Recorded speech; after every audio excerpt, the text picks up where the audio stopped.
Hi అండి. నాకు 9కి అలా ఒక ఆమె బ్లౌజ్ తీసుకొచ్చి నాకు కొంచెం అర్జెంట్ అండి. రేపు మార్నింగ్ కల్లా కావాలి అని చెప్పింది. సో వీలు కాకపోయినా తీసుకొని లైనింగ్ అది తెచ్చి కట్ చేశాను. సో చాలామంది ఫ్రంట్ కుట్టేటప్పుడు ఒక షేప్ బాగా వస్తుంది, మరో షేప్ బాగా రావటం లేదండి అని చెప్తున్నారండి.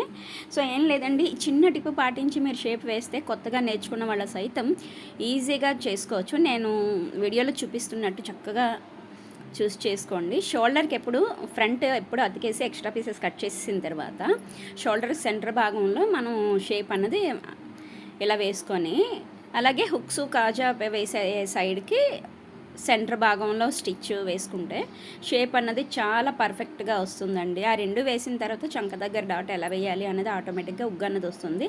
ఆ ఉగ్గును కవర్ చేస్తూ మనం డాట్ వేసేసుకోవాలి. సో ఇలా చిన్న గ్యాప్ ఉంచడం వల్ల మనకి షేప్ అన్నది సైడ్కి వెళ్ళిపోకుండా పర్ఫెక్ట్గా వస్తుందండి. మరి ఈ టిప్ నచ్చినట్టయితే ఈ వీడియోని లైక్, షేర్, సబ్స్క్రైబ్ చేయడం మర్చిపోకండి.